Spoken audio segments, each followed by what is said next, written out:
Allies exam पाठशाला में आपका स्वागत है। मैं हूं आपका अली भाई और ऑलीज एग्जाम पाठशालाओं में आपका स्वागत है।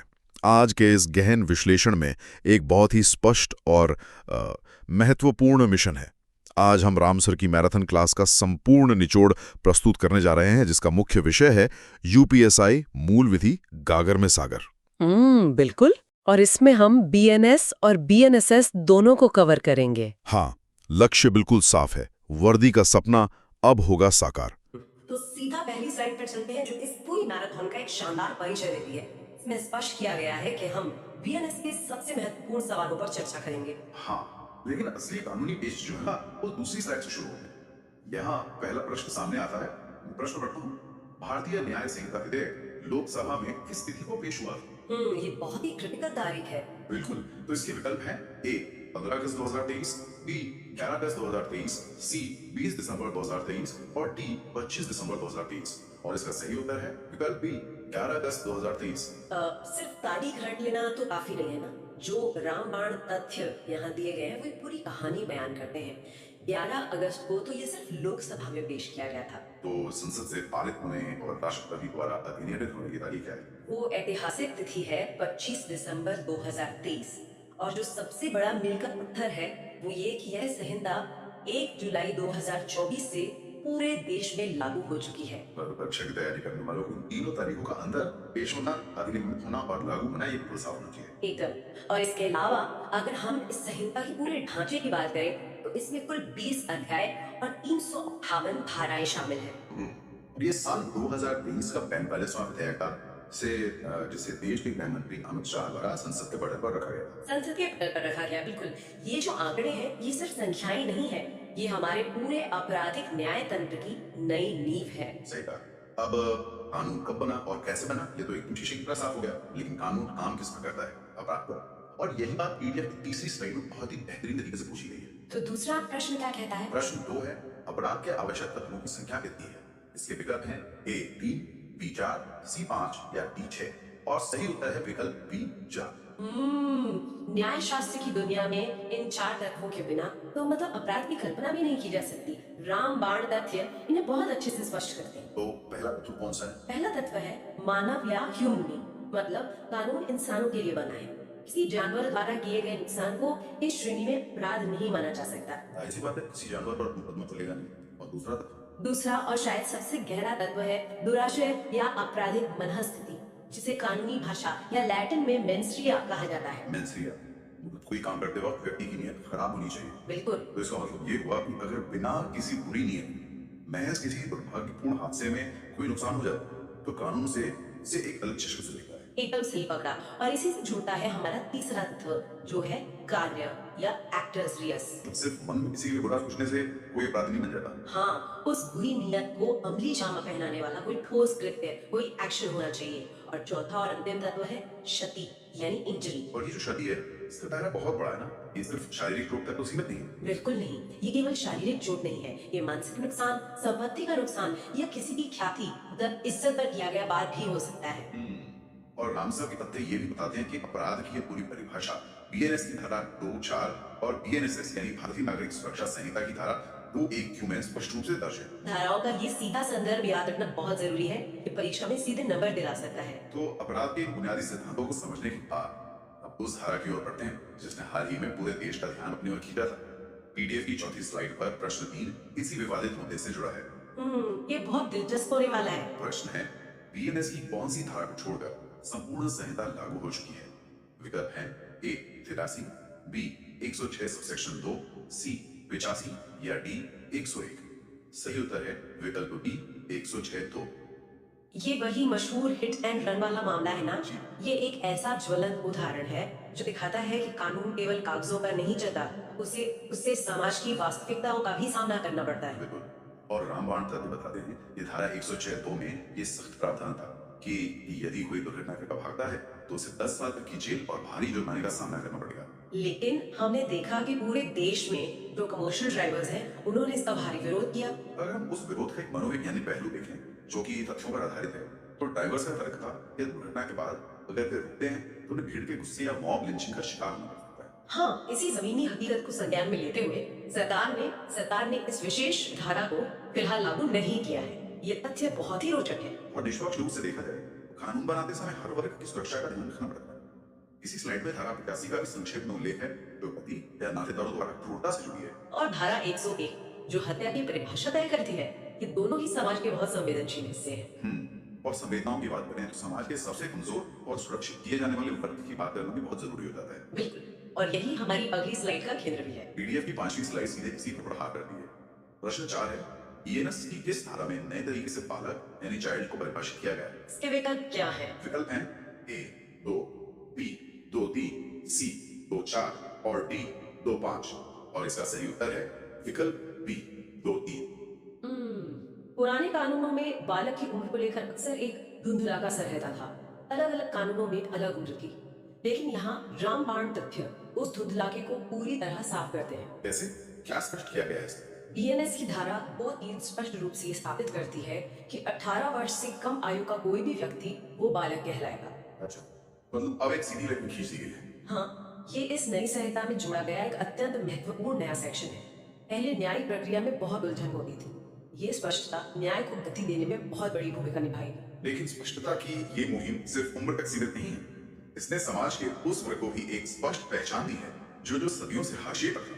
छठी स्लाइड किसी ऐतिहासिक बदलाव की गवाही देती है। ये स्लाइड जानकारी का एक बहुत बड़ा खजाना है। तो यहाँ प्रश्न 5 है आईपीसी की धारा 24 में वर्णित तथ्य अब बीएनएस की धारा 2-7 में है। ये क्या है? विकल्प है ए बलवे की परिभाषा, बी लिंग की परिभाषा, सी बेईमानी की परिभाषा या डी सरकार की परिभाषा। सही उत्तर है विकल्प सी बेईमानी की। बेईमानी की जगह तो बदल गई, लेकिन रामबाण तथ्य यहाँ कई और धाराओं की पूरी तरह बदल जाने की बात करते हैं। पुरानी आईपीसी की धारा 191 जो कभी झूठे साक्ष्य से जुड़ी थी, वो बीएनएस में बलवा यानी राइट को दर्शाती है। और जिस ऐतिहासिक बदलाव करने ने अभी किया था वो धारा 210 में है, जहाँ लिंग यानी जेंडर को परिभाषित किया गया है। बिल्कुल, अब तक कानूनी भाषा में लिंग का मतलब केवल पुरुष और स्त्री माना जाता था, लेकिन अब इसमें आधिकारिक तौर पर ट्रांसजेंडर या उभयलिंगी को भी शामिल कर लिया गया है। ये कोई छोटी बात नहीं है। आपराधिक न्याय प्रणाली में ट्रांसजेंडर समुदाय को स्पष्ट कानूनी पहचान मिलने का मतलब है कि अब उनके खिलाफ होने वाले अपराधों को उसी गंभीरता से मापा जाएगा।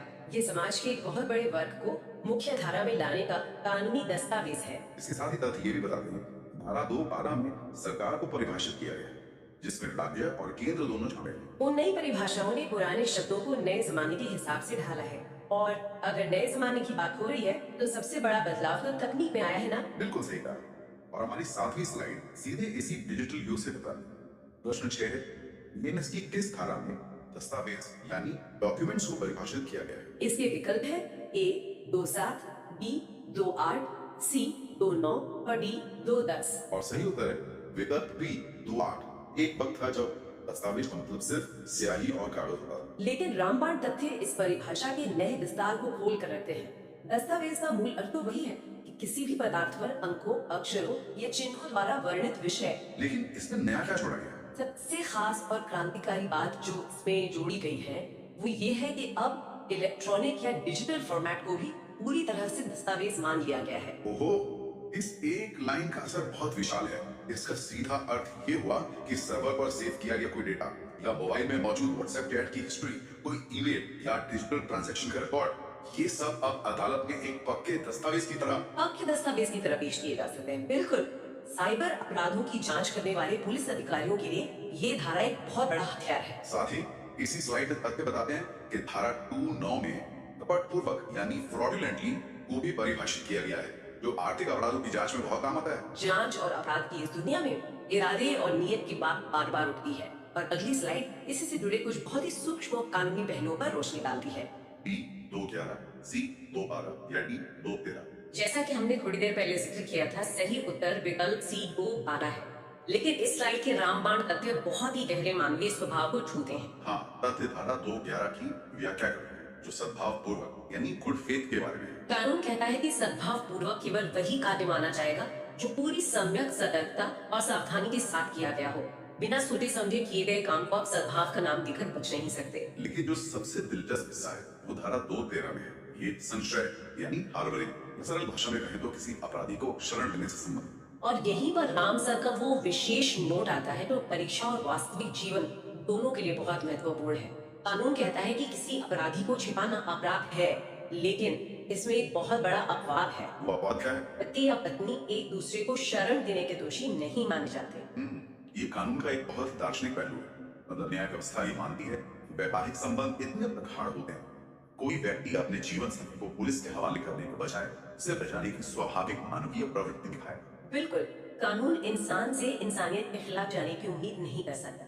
ये अपवाद उसी मानवीय स्वभाव का सम्मान करता है। ये सच में सोचने को मजबूर कर देता है कि कानून की नजर कितनी पैनी होगी।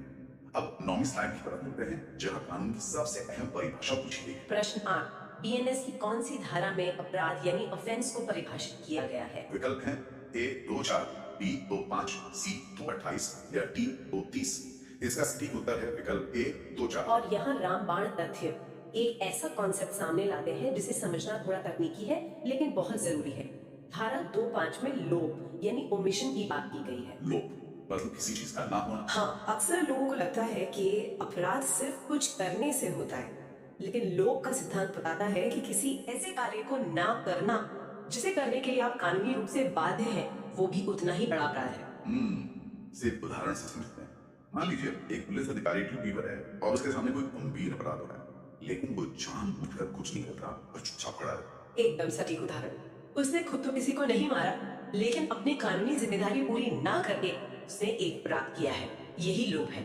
इसके अलावा तथ्य बताते हैं कि धारा 228 में लोक सेवक यानी पब्लिक सर्वेंट और धारा 230 में विशेष विधि यानी स्पेशल लॉ का जिक्र किया गया है। ये सभी धाराएं आपस में एक मजबूत जाल होती है और जब अपराध साबित होता है अक्सर बात संपत्ति और अधिकारों पर आ टिकती है। यही हमारी अगली स्लाइड का विषय है। स्लाइड नंबर 10 पर प्रश्न 9 संपत्ति से जुड़े एक बहुत ही भारी भरकम शब्द पर है।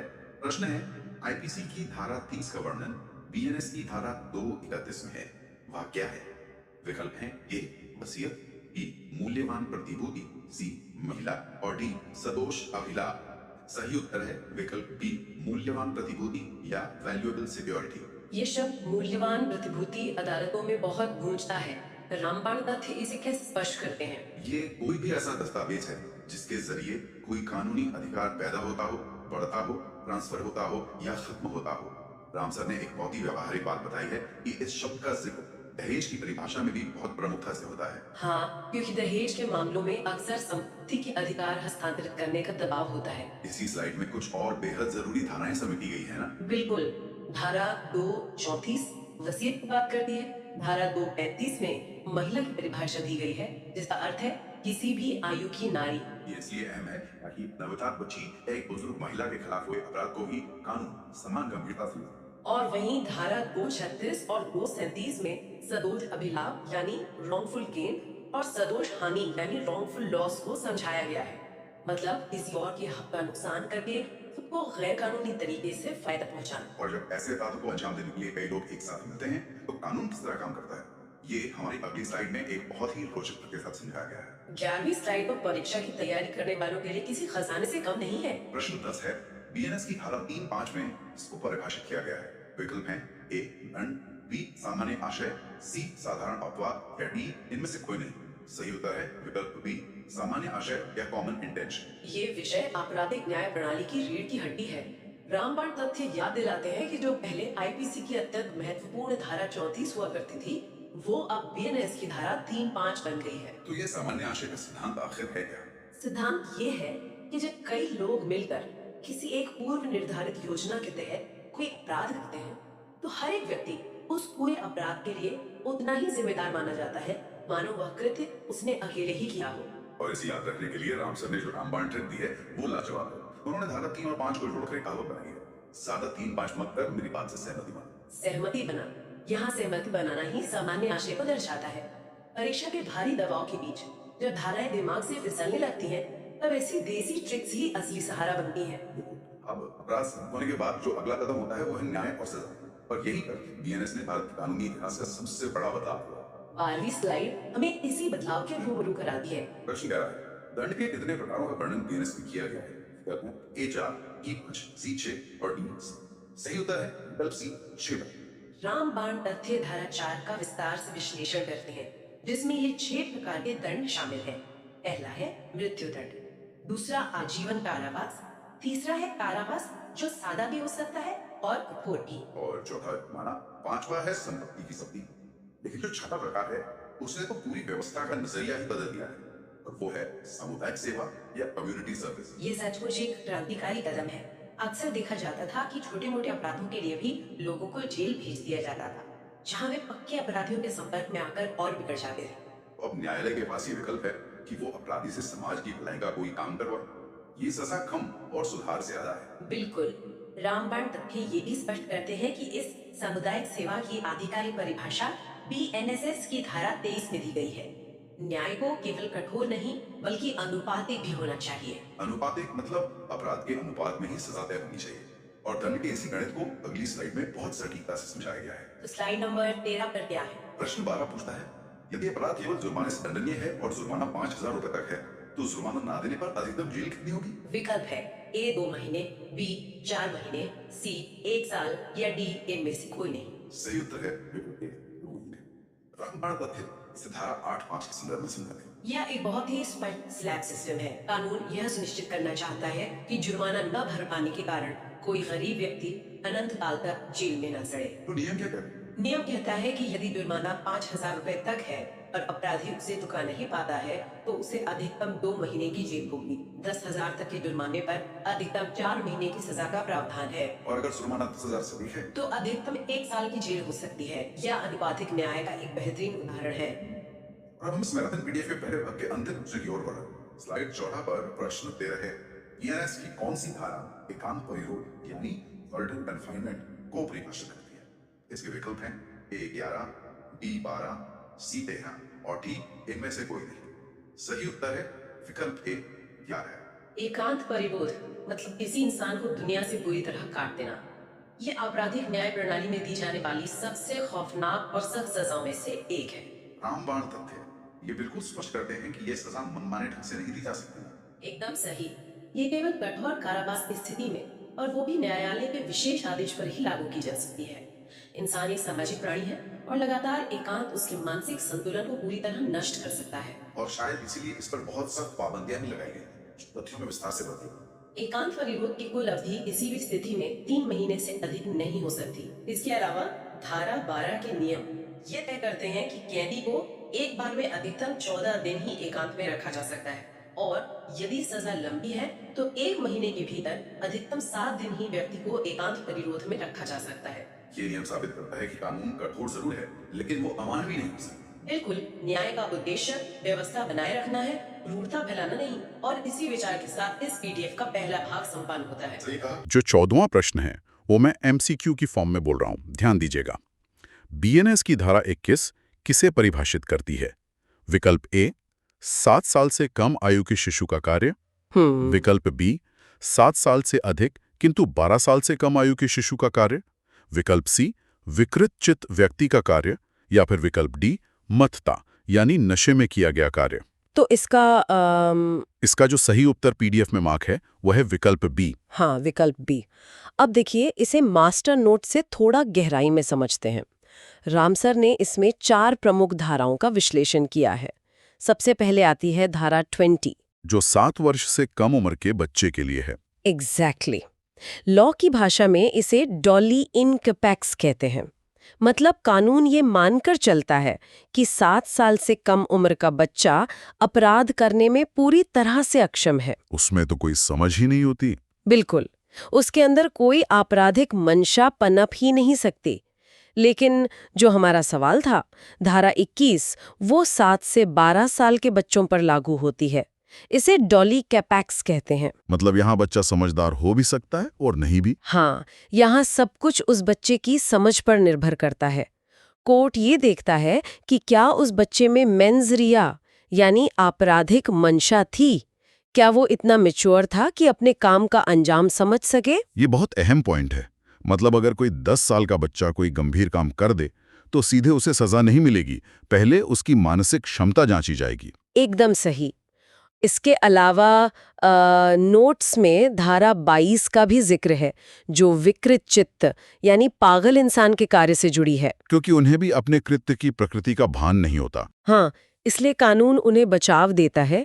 और जो आखिरी ऑप्शन था धारा 24, वो मत्ता या नशे से जुड़ी है। लेकिन नशे में तो भाई कोई बचाव नहीं मिलता ना। साधारण तौर पर बिल्कुल नहीं। बचाव सिर्फ और सिर्फ तब मिलता है जब वो नशा आपको धोखे से दिया गया हो या आपकी इच्छा के विरुद्ध जबरदस्ती कराया गया हो। और इसी नशे और सहमति के इर्द गिर्द हमारा 15वां प्रश्न बुना गया है। जी बताइए।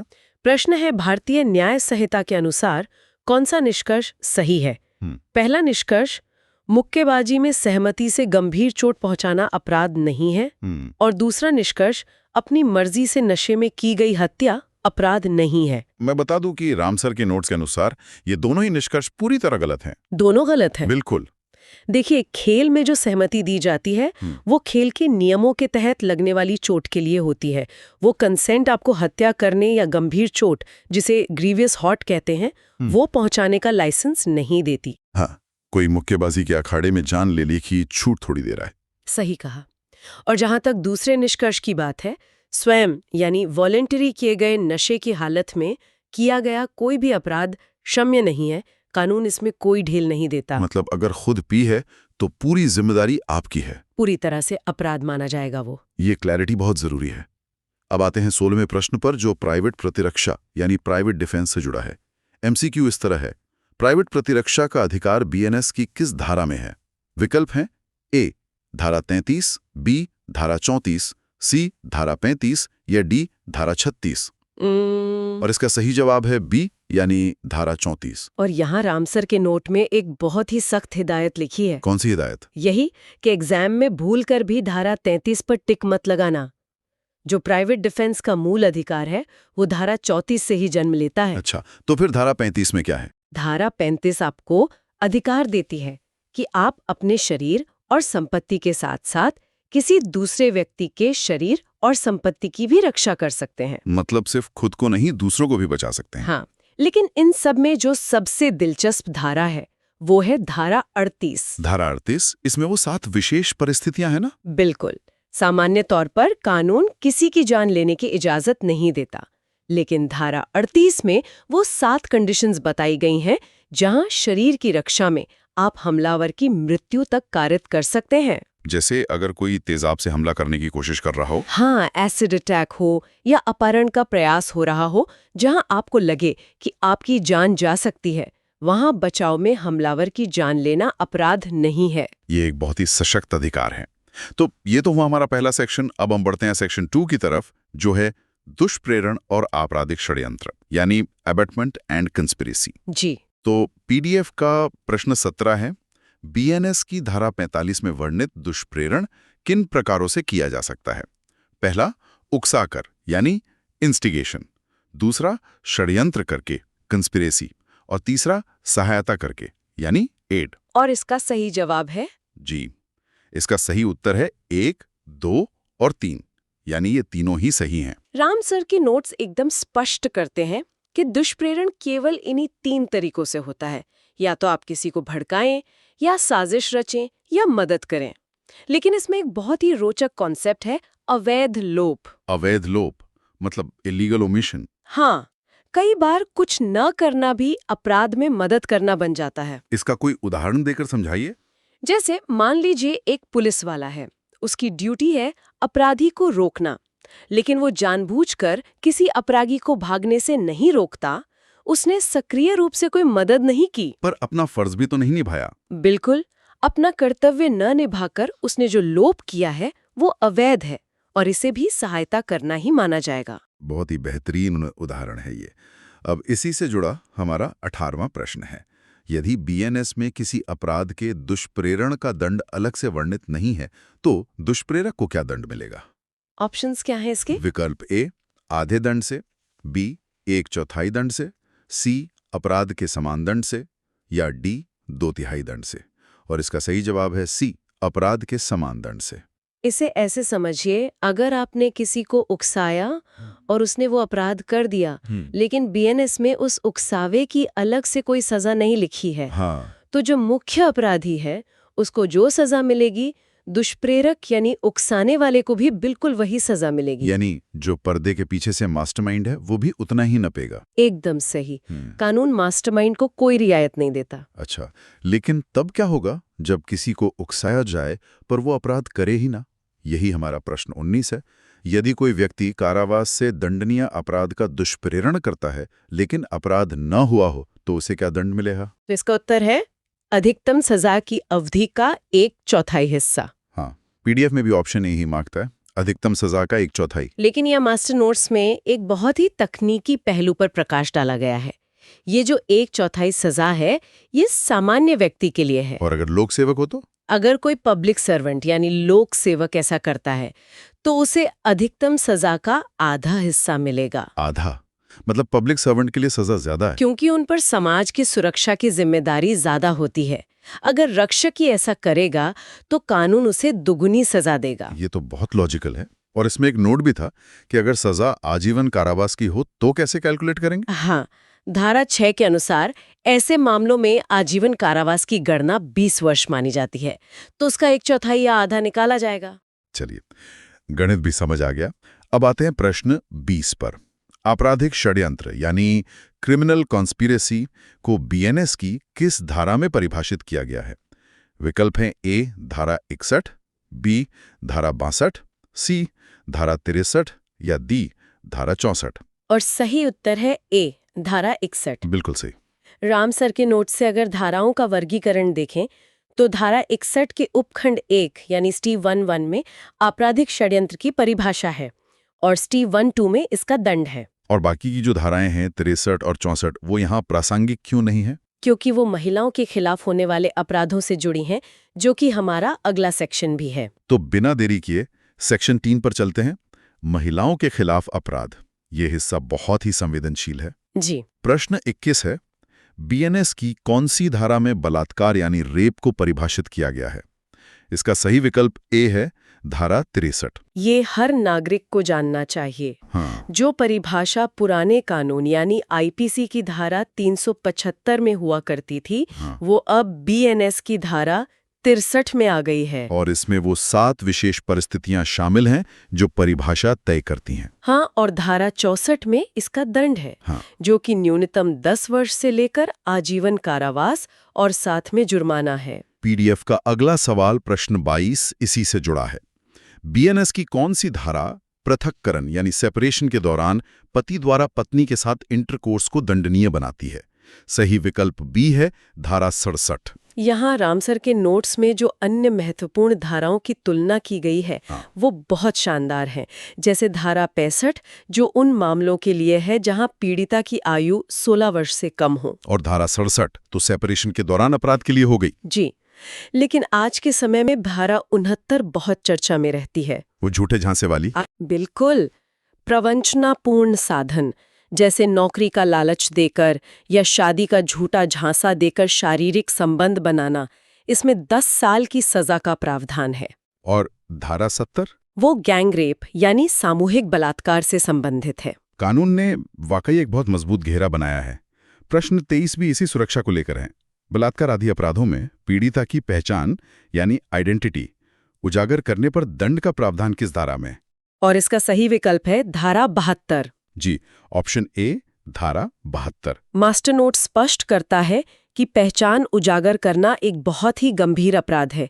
समाज में पीड़िता को सम्मान से जीने का अधिकार है।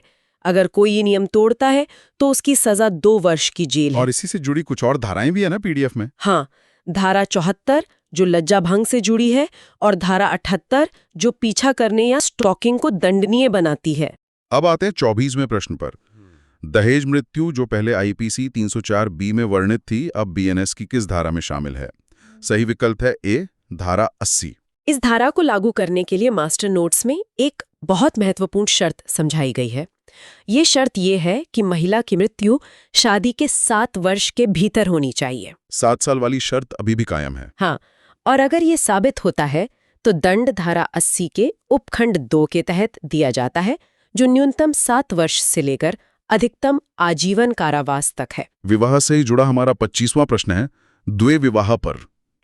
बीएनएस की कौन सी धारा में द्वे विवाह यानी बाइगैमी को परिभाषित किया गया है? सही विकल्प बी है धारा 82। इस नोट को डिकोड करना बहुत जरूरी है क्योंकि धाराओं में अक्सर कंफ्यूजन हो जाता है। धारा 82 सीधा सीधा द्विविवाह है। मतलब पति या पत्नी के जीवित रहते दूसरी शादी कर लेना। एग्जैक्टली। लेकिन धारा 83 अलग है। वो है कपटपूर्ण विवाह। मतलब आपने बिना विधि पूर्वक 7 फेरे लिए, बस शादी का नाटक रच दिया और सामने वाले को धोखे में रखा। अच्छा, और धारा 84? वो किसी शादीशुदा महिला को आपराधिक इरादे से बहला फुसलाकर ले जाने से जुड़ी है। ये बालिक अंतर समझना बहुत जरूरी था। अब हम सेक्शन 3 के आखिरी सवाल पर हैं। प्रश्न 26। बीएनएस की कौन सी धारा में क्रूरता को परिभाषित किया गया है, जो पूर्व में आईपीसी 498A थी? सही विकल्प है डी, धारा 86। क्रूरता यानी क्रूअल्टी की ये परिभाषा बहुत व्यापक है। इसमें सिर्फ शारीरिक मारपीट शामिल नहीं है। मानसिक प्रताड़ना भी आती है इसमें। बिल्कुल। महिला को आत्महत्या के लिए प्रेरित करना, उसके जीवन, अंग या सेहत को खतरा पहुंचाना और लगातार दहेज की मांग करना, ये सब क्रूरता की परिभाषा में आता है। चलिए, अब हम अपनी इस चर्चा के आखिरी और सबसे ऐतिहासिक पड़ाव पर आ गए हैं। सेक्शन 4, ऐतिहासिक केस लॉ। ये मेरा सबसे पसंदीदा हिस्सा है। प्रश्न 27 बहुत ही उत्सुकता से भरा हुआ है। हत्या यानी मर्डर और सदोष मानववध यानी कल्पेबल होमिसाइड के मध्य अंतर किस वाद यानी केस में स्पष्ट किया गया था? इसके विकल्प क्या दिए गए हैं? विकल्प ए है रेग बनाम गोविंदा, बी है वारेंद्र कुमार घोष बनाम सम्राट और सी है बच्चन सिंह बनाम पंजाब राज्य।